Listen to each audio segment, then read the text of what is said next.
विनाशकाले विपरीत बुद्धी अशी एक म्हण आहे. मात्र काहींचा विनाश झाला तरी सुद्धा त्यांची बुद्धी जी विपरीत असते ती काही केल्या योग्य मार्गावर येतच नाही असं म्हणावं लागेल. आणि असं कोणाच्या प्रकरणात म्हणायचंय तर अर्थातच सध्या राज्यात गाजत असलेल्या अशोक खरात बाबत. अशोक खरात बाबत असं म्हणण्याची वेळ का आली आहे तर यामागे सुद्धा काही कारणं आहेत. खरं तर अशोक खरातच्या विरोधात सध्या SIT कडे पुराव्यांचा अक्षरशः ढीग लागलेला आहे. त्याच्या काळ्या कारनाम्यांची यादी काही केल्या संपत नाहीये.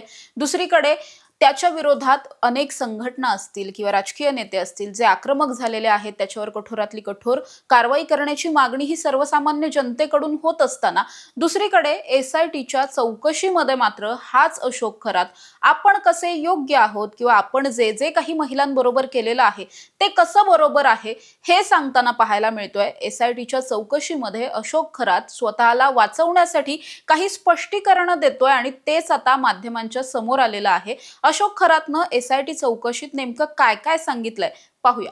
नमस्कार, मी समृद्धी आणि तुम्ही पाहताय टॉप न्यूज मराठी. आपण बघतोय अशोक खरातला जेव्हापासून SITने ताब्यात घेतलंय तेव्हापासून दररोज अनेक तास त्याची चौकशी सुरू असलेली दिसून येते.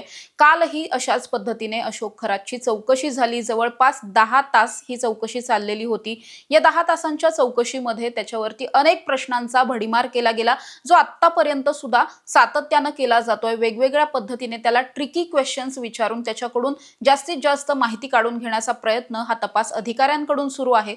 हा सगळा तपास आणि चौकशी जी आहे ती तेजस्वी सातपुते यांच्याच मार्गदर्शनाखाली सुरू असलेली पाहायला मिळते.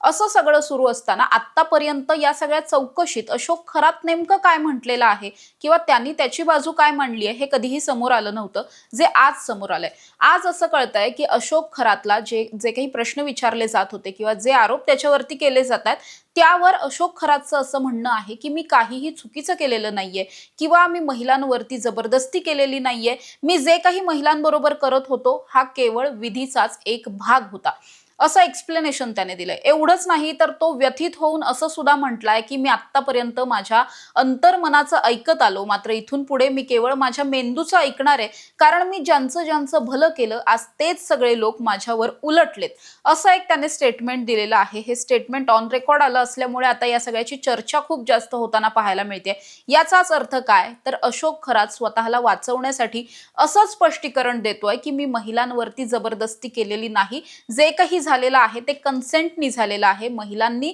स्वतःच्या इच्छेने हे जे काही केलंय ते केलेलं आहे आणि हे जे केलंय ते कुठल्याही पद्धतीने गैर नाहीये.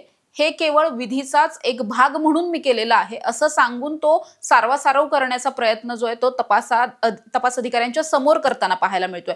त्यामुळेच खरं तर आतापर्यंतच्या या सगळ्या ऑन रेकॉर्ड आलेली ही पहिलीच गोष्ट आहे. आतापर्यंत असं काही रेकॉर्डवरती आलेलं नव्हतं, मात्र आता जेव्हा त्याचे हे स्टेटमेंट समोर येतात त्यावरून हेच कळतंय की अशोक खरातला पोलिसांनी अक्षरशः दम दिलेला आहे. त्याला पाय त्याचे सुजेपर्यंत आपण त्याचे काही व्हिडिओ पाहिलेले आहेत जिथे त्याच्याकडे चालायची सुद्धा त्याच्यामध्ये ताकद नव्हती. नाशिक जिल्हा कायद्याचा बालेकिल्ला असं म्हणताना घोषणा देताना पोलिसांनी त्याची धिंड काढलेली होती. असं सगळं सुरू असून सुद्धा किंवा राज्यात गेल्या 10 दिवसांमध्ये अशोक खरात या एकाच प्रकरणाची चर्चा सुरू असताना सर्व स्तरातून त्याच्यावरती टीका होत असताना तो मात्र अजूनही त्यानं जे काही केलंय त्याचं एक्सप्लेनेशन देतोय. अजूनही त्याला जे त्याने केलेलं आहे त्या बाबतीत कुठलाही पश्चाताप झालेला नाहीये, हेच यामधून स्पष्ट होत आहे. त्यामुळे अशा विकृत नराधमाला जास्तीत जास्त कठोर शिक्षा द्यावी असं सगळ्यांचं म्हणणं असलेलं पाहायला मिळतंय. त्याने केवळ लैंगिक अत्याचार केलेले नाहीयेत, आर्थिक फसवणूक सुद्धा केलेली आहे.